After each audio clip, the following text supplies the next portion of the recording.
How we doing, everybody? It's your guy Wardy here, and we have so much to break down in Mets land, as the Mets have not only concluded what was a fantastic series victory this past day, where Jonathan was dazzling there, towing the rubber, that we broke down our post-game show this past night, that you guys can check out after watching this video at the time of it first dropping, as well as checking out our recap of this latest Mets victory, everybody, by simply heading over to the Bleacher Report app, and that's by going to Bleacher Report, typing Mets, scrolling down to you see a thumbnail that looks like it's from yours truly, because it is from me, and I break it down in a 2 to 3 minute recap for any of you guys that have interest there, because today in our latest Mets breakdown, we have multiple Mets reports to get into, including what very well could be the next big call-up for this Mets team, with just over a week or so of baseball to be had this season, and that is the flame-throwing right-hander in Dylan Ross. How exactly can Ross get called up? Why does it make sense to consider Ross now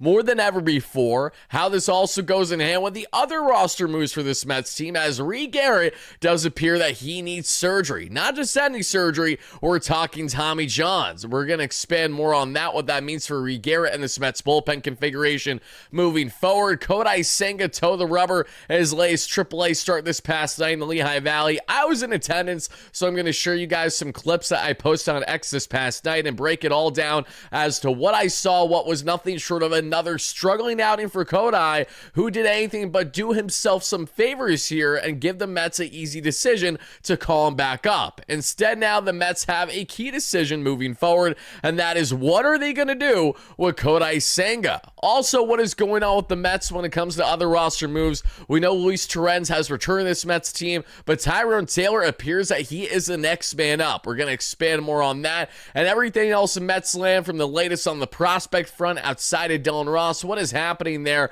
with the other levels, including AA, as they continue their playoff run there to win their championship in their league, along with a preview of that Washington Nationals series. A lot of breakdown in Mets land in such little time to do so let's rapid fire and do this thing, everybody. Hit that like and subscribe button on your way in, as it's greatly appreciated to support the platform, as well as hearing from our amazing sponsor at SeatGeek that has you covered for all of your ticketing needs. You guys know the drill by now, but if not, let me enlighten you, because you guys know that SeatGeek has over 70,000 active events to choose from. They are the #1 rated ticketing app in the game today for a reason. So if you want to save some dough on your next ticket purchase, head over to SeatGeek, everybody, and utilize my promo code WARDY10, that is WRDY10, link down below. That way you too get 10% off your next ticket purchase. Whether you want to hammer some tickets with the Mets final homestand of the season, or NFL tickets, NHL tickets with preseason beginning, whatever you want in the ticketing space, our great friends there at SeatGeek have you covered, everybody. Without further ado, let's deep dive this one, everybody. Like I said, a plethora to get into,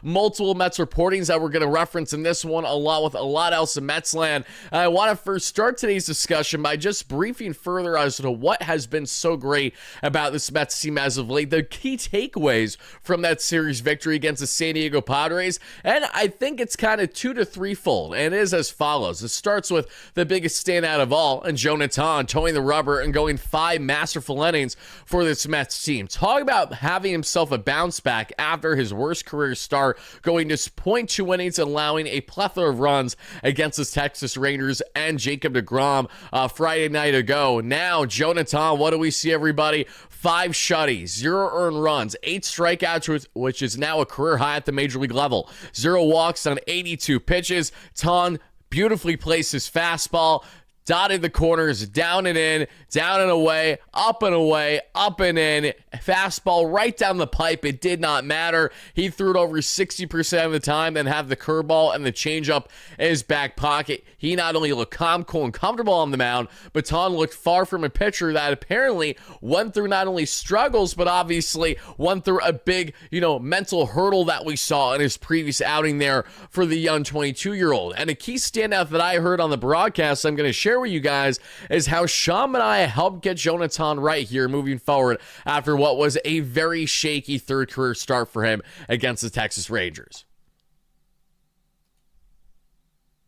Said that right there meant a lot to him, as did the words of everybody else. Immediately after I got taken out of the game, I was sitting on the bench. I was really struggling, and Sean and I sat down next to me, and he said, "Hey, what are you thinking?" And the way that Tong described it, he said, "I vomited out every single thing that went wrong in that one inning. And Manaea just sat there, he nodded his head, took a beat, and then he looked at Tong and he said, hey, you see that guy on the mound right now, pointing to Jacob deGrom? He said, he's gone through that as well. Just keep doing what you're doing. You're going to be fine. Everybody goes through it. Tong said that right there meant a lot to him, as did the words of everybody else. So look at the team, not just Sean Manaea, the Samoan Southpaw, who looked fantastic in that piggyback outing with Clay Holmes 48 hours ago at the time of us talking right now, at least from the video dropping, but just shows how much the team really rallied around Jonah and showcased exactly why that, in a lot of ways, was a make-or-break start for this New York Mets team. Let's call how it is, everybody. Let's not say anything else. The Mets needed Jonathan to dominate, or else they would have even greater problems with figuring out the rotation with just over a week or so left to play, especially with Kodai Senga's continued incompetence on the mound that we're going to break down here in a little bit on what he is continuing to very unfortunately doing wrong that I saw with my very eyes there, sitting second row there from the field on the visitors' side at Coca-Cola Park, which was a fantastic evening, I must say. The Syracuse Mets did not perform well, but it was a nice day all in all, and I'll get into why exactly that was later on here. But going back to the top, everybody, Jonathan looked fantastic, and him dominating the way that he did showcases exactly why he will be staying in this Mets rotation moving forward. And the Mets are going to be taking their best options right now. It's going to be whoever gives them immediate results, nothing more, nothing less. And the other standouts from this series were honestly the continued dominance that we've seen with the bat, and not just Juan Soto, who now obviously is just a third player in Major League Baseball history, have himself 40 plus home runs or more, 30 plus stolen bags or more, 100 plus walks or more, 100 plus RBIs or more, as he recorded his 100th RBI of the season and that series finale victory this past day against the San Diego Padres. But it's the polar bear and Pete Alonso as well, as Alonso has 4 home runs in his past 4 games, is just 4 home runs shy of tying Juan Soto for the team lead, with right around 8 or 9 games or so left to be had here on the regular season. So they're going to be battling it out until the very end. But the idea of a red-hot Pete Alonso potentially heading into postseason play, along with a scorching hot Juan Soto, who I think many can agree has been the best batter, arguably, in all the National League, if not all baseball here in the second half. He has been jaw-droppingly good. He has stepped up with runners in scoring position going back to the start of August. He liked this Mets offense for the most part, is when it really started to snap on and get together. And now we just have to hope that for the sake of Soto, for the sake of Alonso, and everyone else in company in this Mets lineup, that their continued winning ways can happen, because they're still 2-2 over the past 4 games, and they can win 2 out of the next 3 games, get a little bit of a win streak going. That'd be fantastic, even if you say do not sweep the Washington Nationals. But as we preview that series, it'll be imperative for this Mets team to obviously go out there and make sure that they do not fall for what easily is a trap series, my humble opinion. In case you guys are wondering what a trap series is as simple as what it sounds like. You know, you're playing a lesser opponent, so instead of playing to the level of the opponent in the sense of playing, you know, above the competition, because you know they're a better team than them, instead we can see a Mets team that we know have seen on more than one occasion play down to competition, and because they're playing a lowly Washington Nationals, not play their best baseball, but play some of their sloppiest baseball this season. That's something I wish, and I'll expand more on that later on here. But going on to everybody, from talking about those key positives from that series victory that we expanded greatly on in our past night's post-game show at the time of many of you guys watching this video right now, let's get into what we have to break down here with Dylan Ross and the potential call-up that is him, because this goes in direct hand with what we saw with Reed Garrett. Because in case you guys do not know the roster moves, let me enlighten you that they have transpired over the past 24 hours. You guys can see it along with me, everybody, and that is as follows. From the Mets themselves here, Reed Garrett has been placed on the 15-day injured list, retroactive to September 16th or so, with a right elbow sprain, and Carlos Mendoza did say that Tommy John surgery isn't off the table. So usually when this happens, it's pretty much, you know, a foregone conclusion that he will be getting Tommy John surgery. So barring changes, I'm expecting to see Reed Garrett go down for the remainder of the season and miss all of 2026. Not that I wish it, not that I hope it, just, you know, when it's the writing's on the wall, and you know, when it quacks like a duck and, you know, it walks like a duck, damn, it's a duck. I think that's what we're getting here. And Reed Garrett, with everything that we're seeing right now with his continued struggles, he has not performed well going all the way back to June, which has been the case for the majority of this Mets team. So I'm not going to, just single out him in that regard. But Reed Garrett, who has been more and more of a liability, even when returning from his latest elbow inflammation stint, it showcases exactly why the Mets are in clear need of a right-hander in this bullpen. Wander Suero, as we know, was selected to the Major League roster this past day. We'll see if he even gets considered or not by this team. Sean Manaea was placed on the paternity list, so congratulations to the Manaea family. That is awesome news. Tyrone Taylor just had him and his wifey had a child recently as well, so congratulations to them. We're going to talk more on Tyrone in a little bit. Huascar Brosman was recalled. Chris Davinsky was recalled, and Dominic Hamel was DFA'd for Simon. So the quick thing I'll say on Dom Hamel, then we'll get into Reed Garrett and Dylan Ross here. Dom, who pitched a scroll inning in his Major League debut for the Mets, still did allow 3 hits in that inning, but got out of it unscathed through innings work because he had the final 2 outs for inning and then started the next inning, but he allowed the leadoff hit and then he was out of there. So Dom Hamel did not perform overly well that we really have seen over the past couple years in the Mets AAA affiliate. And it's very unfortunate because Dom was the 2022 Mets Minor League Pitcher of the Year. I had the privilege of interviewing him on the platform. Great guy. I wish him the absolute best. I hope that he stays in the organization, obviously. But Dominic Hamel is a guy that the Mets DFA'd, so more because of they just really don't see much room for him at this point in time on the roster when they know that they could properly allocate that roster spot for something of a higher ceiling than what they're probably going to get in someone like Dylan, not Dylan, but rather in Dom right now. So it's not a personal slight on him, as it's just a matter of fact. It's a business, and there's a reason why the Mets waited as long as they did for Dom to really make his official MLB debut. This is not something that they've necessarily been lauding for too much, as Dom went from being initially a heralded pitching prospect for the Mets as a starter to turn now as, a kind of multi-inning reliever guy because they've just haven't been able to find a proper role for him. Dom has fallen in a very similar category to what Blake Tidwell was doing in AAA in many instances to a degree, among others. The Mike Vassals of the world when he was still in the organization, guys that just were not getting the job done in the rotation. Up until we saw the dominance here in the second half of Brandon Sproat, Noah McLean, and Jonah Tom with his little sample size before getting the call of the bigs. What do those 3 have in common over the previous 3 that I had just mentioned? It's that all those 3, the newcomers, have been the standouts that actually have handled the AAA level consistently and dominantly. That is not something we really saw more than, very few and far in between in the sample sizes of the Blake Tidwells from a couple seasons ago, the Mike Vassals, the Dominic Hamels, so on and so forth. But now we got to get on to the point here, knowing that Reed Garrett very well could be unfortunately facing not just an end to his season, but an end for the next calendar year there. So with Tommy John surgery or reconstructed Tommy John surgery, something along the following means that the Mets are going to have themselves an open roster spot because they're absolutely going to be moving Reed Garrett to the 60-day IL here, 15-day, however they're going to go about it, even though it's retroactive. Even with, 8 or 9 games left on the season, I'd imagine that they're going to push him as far as they can so that way that they actually have that roster spot open. And in doing so, I'd imagine that they're going to consider a plethora of different arms that they feel that they need in this bullpen. And something that I think every Mets fan, including yourself watching this right now, can wholeheartedly agree is that the Mets need more stability in this bullpen, specifically from right-handed pitchers, because Ryan Stanek has been very Jekyll and Hyde. You don't know what you're getting there. Ryan Helsley has been very Jekyll and Hyde, to say the least. He's finally starting to get his act together, but is it too little too late? We're just going to have to wait and see. When you look at the other right-handed aspects of this bullpen, Tyler Rogers is fantastic, but it would be great if the Mets had another dominant guy in there that maybe didn't act like he had the yips or acted like, he's tipping his pitches almost every other time, if not every time out there. Cough, cough, Ryan Helsley.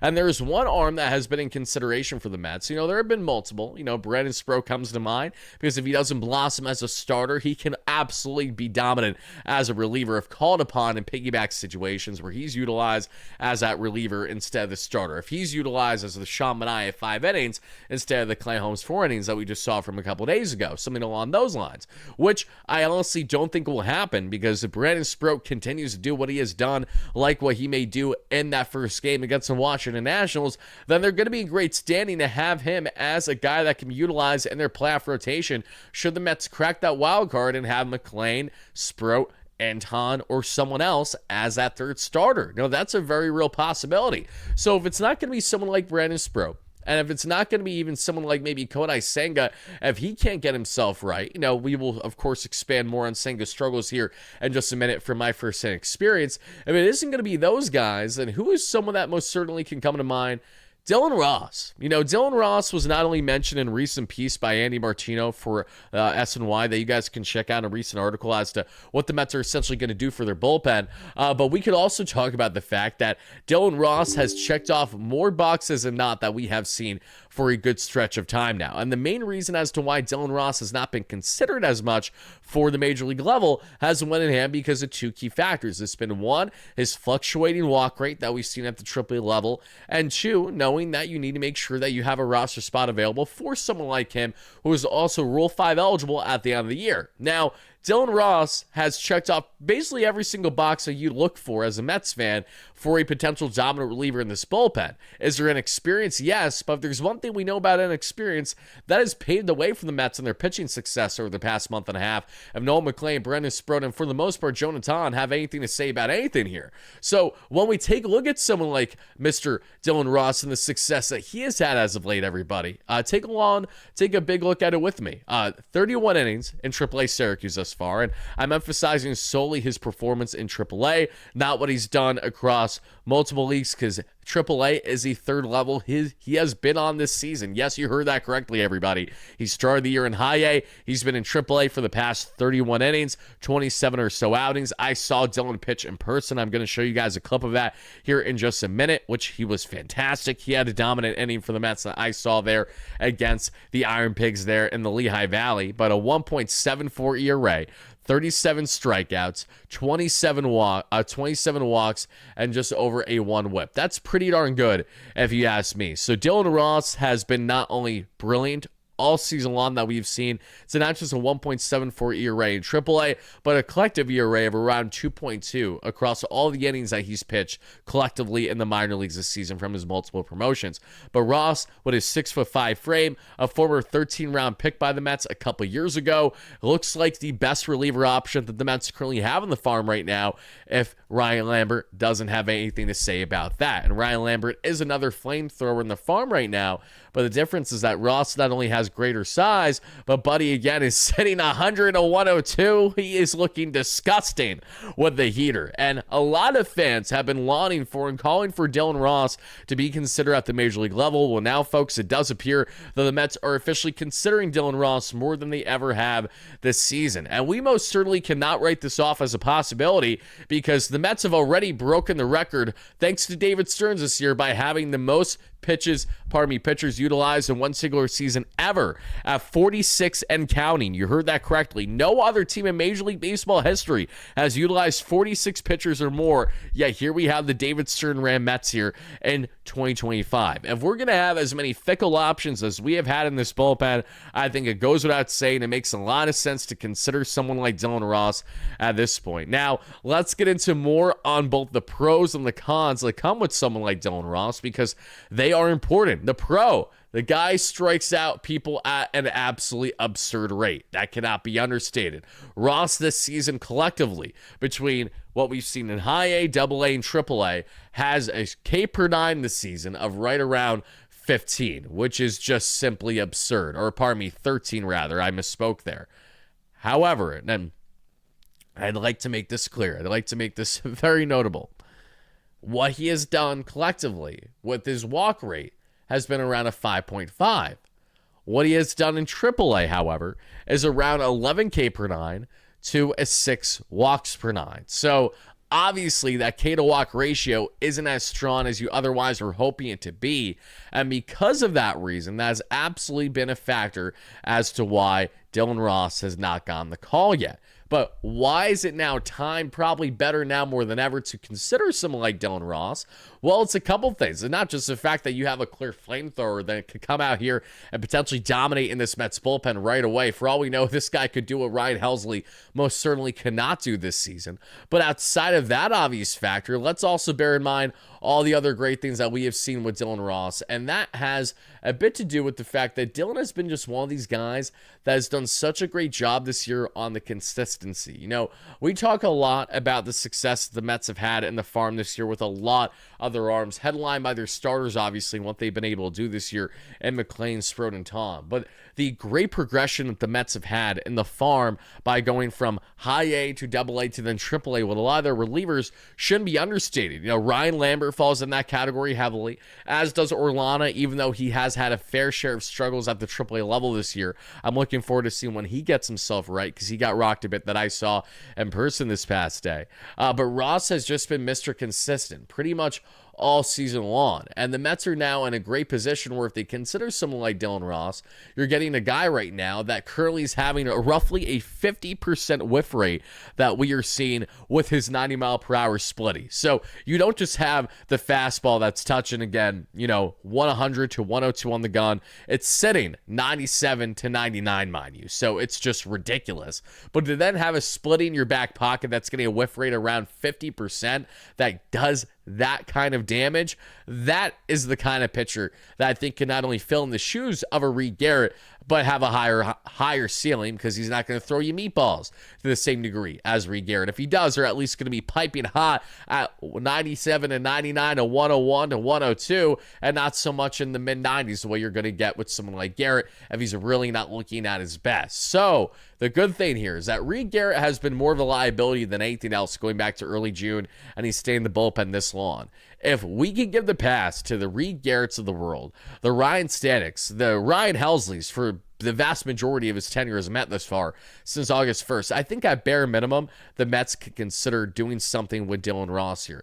Yes, you have that concern with the walk rate, but what do you have to lose at this point? And the answer to that is what you have to lose is potentially 2025 postseason berth. Because when we take a look at the wild card standings currently, the Mets have a 2-game lead on the Diamondbacks and the Reds and a 3-game lead on the San Francisco Giants. So things can still be worse than what they currently are, but only 5 games above 500 right now for the Mets, still 4 games behind the Padres for the second wild card out of the National League. The Mets have far more ground to build, and we only have just over a week or so left of baseball to be had here, so there really isn't much time to waste. And that goes in direct hand with our next segment here, which has everything to do with what we've seen with Kodai Senga and his struggles. But before we amplify more on Senga and his struggles, I did just want to show you guys briefly my fun little clip that I had while attending the ball game itself there that we saw at Coca-Cola Park. And as you guys can see right here for a second, here we go. Again, big swing and miss there that we saw by Felix Reyes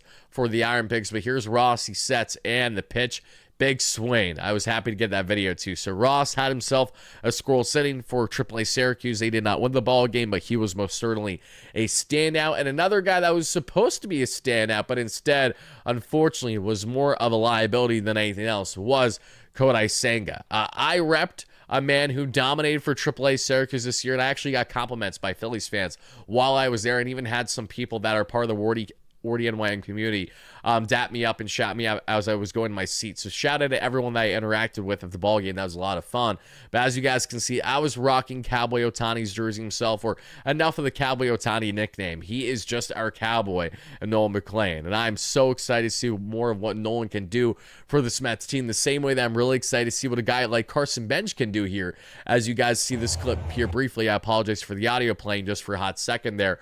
But Bench worked himself a walk that led to bases loaded. Unfortunately, Jose Ascar came up thereafter, did ground out to end the inning unscathed, but Bench looked good today. Got to see Jet Williams, Ryan Clifford, and others in person. That was really cool. And I say today because I'm recording this at 1:15 a.m. Technically the same day, but feels like the day prior, especially for when I actually attended the game that you guys are now watching the content. But as you guys can see here from Kodai Senga, let me show you. Kodai initially had himself, and I know it's kind of tiny, so I apologize for this, for my recording, But Senga, as you guys can see here, actually gets a nice strikeout on the ghost fork. Big swing to miss out in front. But directly after, he then throws a wild pitch that leads to the game-leading run for the Iron Pigs. And then he gives up right away more contact that leads to another run scoring for the Iron Pigs. So Senga's final line today would be an absolutely horrendous one. We would see Senga finish just 3.2 innings, 6 hits, 4 earned runs allowed. One more run came in after he exited the ball game because Orlando, whoever came in for relief, connected the job done. 2 walks, 4 strikeouts on 81 pitches. That was my recording there of Kodai. So Senga just is not doing himself any favors right now. And Carlos Mendoza stated to the media himself over the past 24 hours that it is not a lock. It is not a guarantee that Kodai Senga will be called up right away, especially depending on his performance here. And I think after what we saw, we can all agree that is not a lock that Senga, gets considered right away. But the problem is the AAA Syracuse only has like 3 games left this season. So what are you going to do with Senga? You kind of need to make a decision now, and I think the Mets are better suited to have him on the roster than not, but it's such an absolute shame that if we look at where we are this year, we're in quite literally a no different circumstance for the most part than where we were at this point last year with Kodai Senga, where he's working back in AAA and you may be able to have him for postseason play. But what are we getting in Kodai Senga in postseason play? And the answer to that is we're probably getting a guy in which he's Jekyll and Hyde and what you're getting from what we've seen already this season. Dominant first half before his injury. Since his injury, he has been dog water. And I love Senga. I love the ghost fork. I love the personality. I love everything that Kodai typically brings. But he has been such a liability for the past month and a half, leading to Senga getting sent down on this minor league stint, that you really do have to wonder if he can continue if he continues to have the struggles that he has had. Is he best suited as maybe a piggyback option with like a David Peterson or, a Clay Holmes on a different day? Like, what is the next option? Do you consider Kodai Senga as a piggyback for like a Jonathan? That kind of sounds nasty in all the right ways. If Kodai can actually lock in as a multi-inning reliever for us, I just want what is ever best for the organization at this point. I think that goes without saying. And Kodai, we know, has nasty stuff, which is why it feels silly to not consider him at this point in time. But the fact that like a year ago, heading into postseason play, you had no clue what you were getting in Kodai in his playoff outings is right in line with how us Mets fans are going to be feeling this time around. And that's nothing short of an absolute shame, because the ailments have continued to derail Kodai Senga's tenure as a New York Met, a man who, mind you, had Cy Young votes and Rookie of the Year votes in 2023. We know he can be nasty. We know he can be brilliant. Unfortunately, he has been nasty in the wrong ways, and he has been far from brilliant with his effectiveness on the mound that we've seen in the second half this season. So as we await to see what is next for Kodai Senga, I leave it up to all of you guys watching live right now, to all of our replay viewers, rather, because this is a pre-recorded video. I'm just so used to doing the live stream, so my apologies for that. My question to you is as follows. What do you believe is in the best interest for the New York Mets and Kodai Senga going forward? Because I think he should be on this roster, even with him not looking too great in AAA, nor do I think that he should be a lock to be in this rotation either. I think it's probably in the best interest to utilize Kodai now as an arm that they can just weaponize out of their bullpen in the right circumstance if he can adjust. The problem, though, and I understand this rifle counter that some, if not many, fans may have, is that you may say, Wardy, we know how meticulous of a pitcher Kodai Senga is. It's hard to envision him being able to properly adjust as a reliever down the stretch for the first time this season, heading into postseason play. My answer to that is I don't disagree with you, but the counters, there really aren't many other options, other than Dylan Ross, other than a couple others in AAA. It's slim pickings right now for this Mets team, and the Mets are, finding themselves in a greater hole just because of the lack of talent that they have more than anything else. I know that this is a frustrating thing to hear, but it's true. Listen, there's a lot of guys that are talented, but you need the results. So one way or another, the Mets have not had the talent that we were hoping for this season from this roster, whether it's because of solely ailments, whether it's because of inconsistencies, a combination of the two, which I wholeheartedly agree. What we do know is that a guy like Kodai Senga, who we were depending on to be our ace heading in the season, along with Shamania, now both of them look better as reliever options for this Mets team. And 3 starters who are all in the minor leagues up until the second half of the season look like your most reliable starters come postseason play. That, my friends, is what shows you about baseball, how it is completely fickle. It's a roller coaster, and just when you think you know how the year is going to go, I assure you, you most certainly don't. You may know trends that happen, but you don't know all the tricks and all the moves that are going to happen. They're just absolutely insane. And the rookie right-handers dominating is something I'm excited to see, happy to see, but not happy to see in the circumstance of everyone else being horrendous and not providing length in the rotation basically all season long. But that's a tangent that we have done time and time again, and I'll save it again for another day. Now, to talk more on this Mets team, we have a couple more things I want to highlight and get into, and that is not only Mr. Kodai Senga, what we got there. I have a little snippet here, nice little photo from Coca-Cola Park from yours truly here, as well as a lap car that they write on, which I think is pretty cool. I don't attend these games really enough. I don't live far from the Iron Pigs ballpark at all as a Pennsylvania resident, but I just don't get a chance to attend these games often because a lot of the times when the Syracuse Mets are playing, it's the same time the Mets are playing, and I cover the New York Mets for a living. That's where, the bread and butter is. So I'm not going to deviate away from that too often to watch the baby Mets, but definitely a good incentive to go out there and try to attend more of these games, including when they're in Reading as well, because I missed multiple rehab stints this year of like McNeil and Alvarez without even meaning to when they were in Reading facing the Fighting Phils, which is not far from me either. So I'm going to do my best to be more on top of that next season, to say the least, everybody. But now let's get into a bit more on the prospects, because we do have some exciting prospect news that has happened over the past 24 hours. I'm not sure if you guys know about this, so if you don't, let me enlighten you. And you know what? I'm just going to play the entirety of this clip for you guys, because Ryan Lambert, the flamethrower right-handed reliever for the Rumble Ponies, who will hopefully be towing the rubber as a dominant Mets reliever as soon as next season, if not at the end of this season now, obviously, because that feels far-fetched at this point. Let's take a look at what Ryan Lambert was able to do and help pull off for the Rumble Ponies tonight. Listen up, everybody.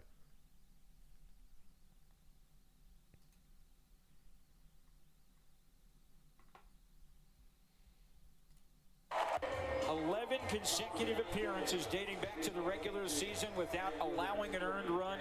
He closed out Tuesday night's game 1.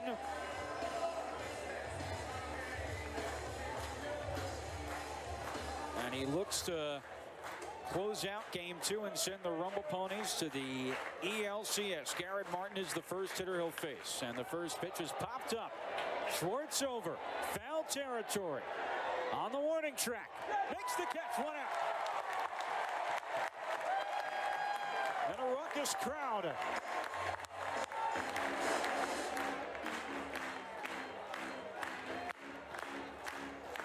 As dominant as one could be. 0-2 to Burke. Swung on a miss. Blew it by him at 97. And the Rumble Ponies are 1 out away from returning to the Eastern League Championship Series.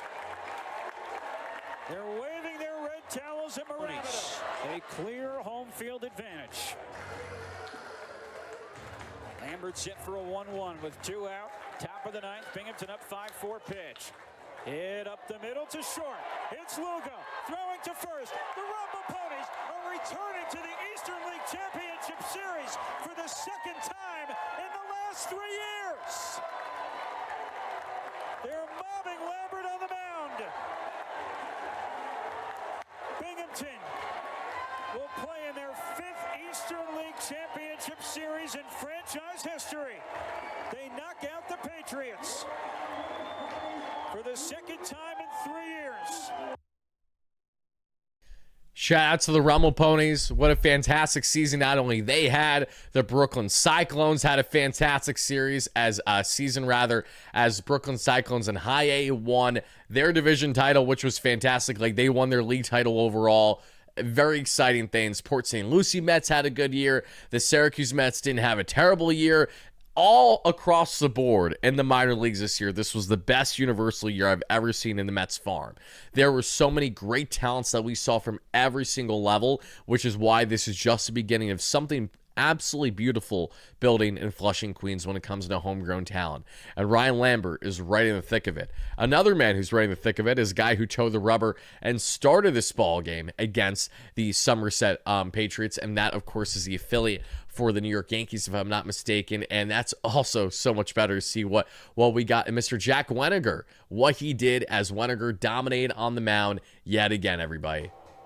We saw Weniger. He has been huge all season long that we have seen, but he goes 6 innings of 1 hit, 0 earned run, 1 walk, 9 strikeout baseball on 92 pitches. He generates 17 swing and misses, and he has just been jaw-droppingly good all season long. The crazy thing about Weniger, too, is that he's not a guy that, is touching, high 90s on the gun. He's sitting, more low to mid 90s, 93, 95, can top out, getting as north of 96, 97, kind of more that Christian Scott kind of fastball and similarity. But it's definitely deceiving as it gets closer to the plate. But he's got some moxie on the mound, no doubt. And Weniger helped pave the way in this matchup, everybody, because not only did he look fantastic, but what did Jack Weniger do this season all in all?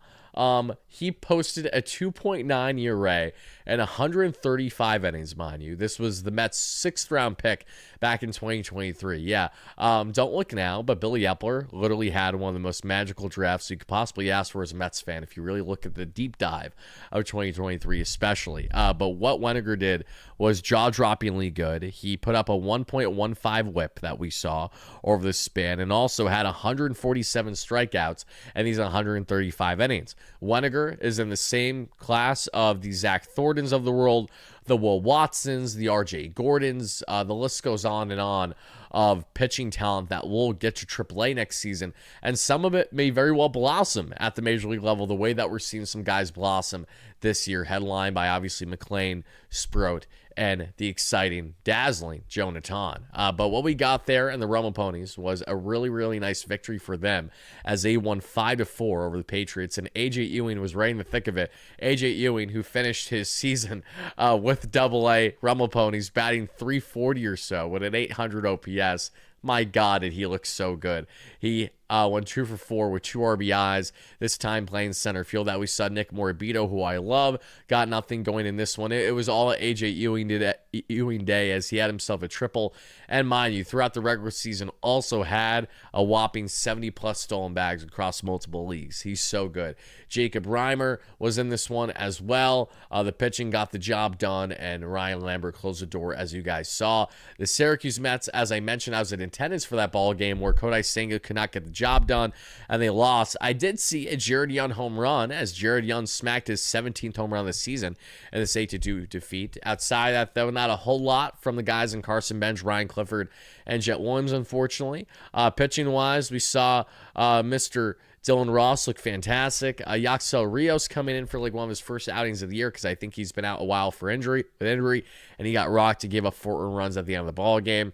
But that's okay. I was just really, really happy more than anything to see Dylan Ross, Senga, and the top offensive prospects, headlined by Carson Bench, among others. But that's all I got in regards to the prospects, everybody. So before we get out of here, let's get you guys set and let's get a preview going for this series against the Washington Nationals. Because if there's one thing we know about the Washington Nationals is that they love to play spoiler against this Mets team. And no one would be surprised if that becomes a reality against this Mets club that we see over the weekend in a horrendous fashion. But you just have to hope and pray that isn't the case. And while we have yet to find out all the exact pitching lineups currently for this National Series, what we do know for the Mets at least is that towing the rubber for Game 1 is going to be Brandon Sproat.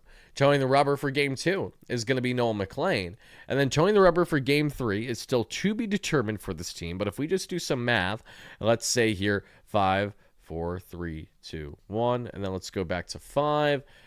If everything lines up, it does look like it's probably going to be either Clay Holmes towing the rubber again for that Sunday game. As long as Shamani is back in time off the paternity list, he may not be, is the only concern here. If he's not, the Mets are going to have to defer to someone else then for that piggyback role, which is, again, going to be something very interesting that they continue to evaluate as this goes on. So another thing to bear in mind is not just the pitching matches for the Mets. And listen, guys, it's as simple as this. The Washington Nationals are who they are this year.